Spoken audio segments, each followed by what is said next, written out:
You agree, right? Absolutely not. Okay, good. That's for points.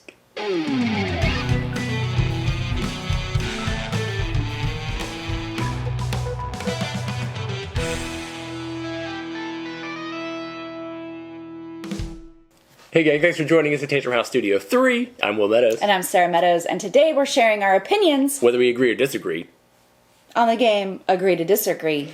Agree to Disagree from Adam's Apple Games. This is a 2 to 8 player party game from designer Ryan Mindell. It takes about 10 to 30 minutes to play. In each game, players will receive their little voting doohickey indicator thing, and they will be using it to show whether they agree or disagree in the game. Each round, the moderator will flip over 2 cards to help create the topic for the round. The player to their right will pick one of the 6. And then the moderator's job is to come up with an actual topic for the round, so they can use that as inspiration and use that as their framework, but then they're going to come up with like murder mystery as the type of TV, and then everybody's going to be voting on whether or not that is, if they're in favor or dislike it. Then all of the players will lock in their opinion, and the player to the left will get to begin by picking one other person at the table that they think they will disagree with. Those 2 players will slide their pieces into each other, and if the players disagree, the pieces will fit together perfectly, meaning that they have earned a point. Then the chosen player will now get to pick somebody else at the table that they think they disagree with and repeat the steps. Once there are only 2 players left in the game, they will switch to using the prediction tokens to guess whether or not they will agree or disagree, since they very likely could agree and not get any points just because they were the last 2 players. However, they will then vote with their tokens to be able to determine whether they think they're going to agree or disagree to get points.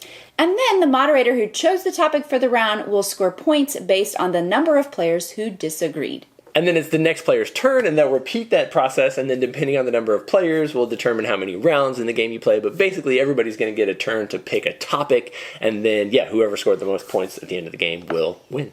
Yeah, now we've seen some unique mechanics and components come from Adam's Apple game over the years, and this one is the same. It's got very interesting little plastic connector pieces that one side is hidden from everybody else that shows whether you agree or disagree with the topic, and they magically fit together exactly if the players disagree, but they won't if you agree. And so, unlike most party games, in this game you are trying to find players that you disagree with, which is an interesting twist as well. So the meat of the game is coming up with those topics, because even if you play the game with your immediate family and you all pretty much agree on everything, like, you have to, as the moderator, create specific dividing topics. And so you've got to pick that thing that will separate the group, not just have like one opposing person, but you ideally want half of the team to have one feeling and half the team to have the other feeling.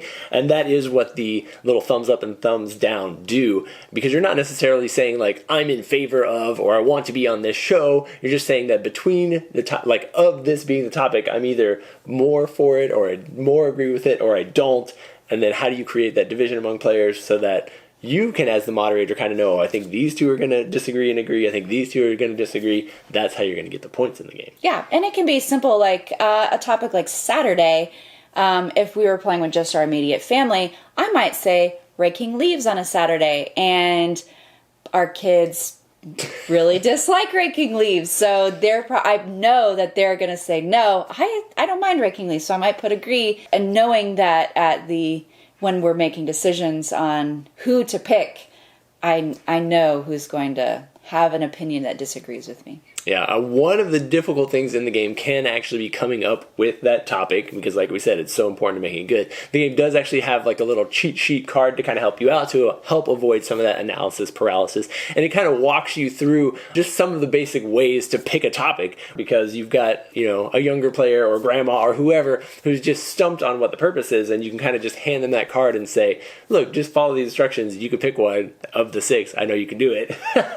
Another potential downside is, and that's not a downside, it's just that this game is going to be more fun with people who have varying beliefs and thoughts and ideas and opinions, because it isn't probably one that we're going to pull out with our family a whole lot. We played it with them, it was fine, we tried it. It's going to be a whole lot more fun at game night, where you kind of know people. You don't have to know them super well, but you just kind of in general can guess that they're going to have different opinions on things. It's also going to be, if you don't know people as well, it is going to be harder to figure out what their opinion might be. You might know, oh, this other guy likes these types of board games and is interested in these types of other hobbies outside of gaming. So I think they like this kind of TV show or this type of breakfast cereal. So those topics might be a little harder to figure out other people that you don't know as well.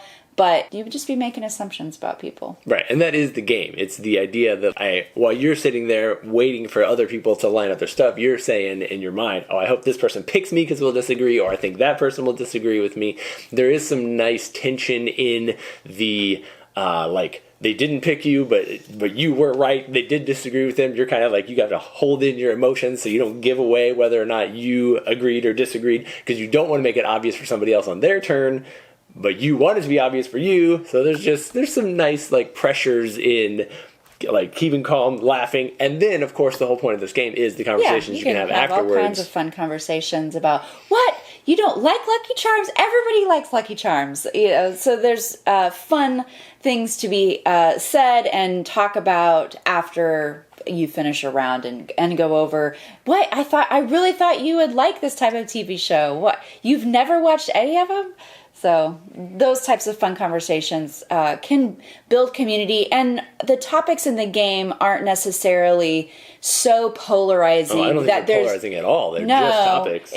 They're fun fun topics. So unlike some party games where you can have disagreements that are actual disagreements, right. Yeah, this one I think kind of leads away from some of that. Yeah, if you're looking for a unique party game that has that kind of target audience to it, and you're looking for just small box games that make big conversations, then definitely check out Agree to Disagree from Adam's Apple Games. And then as always, thank you guys so much for tuning into our videos here at Tantrum House.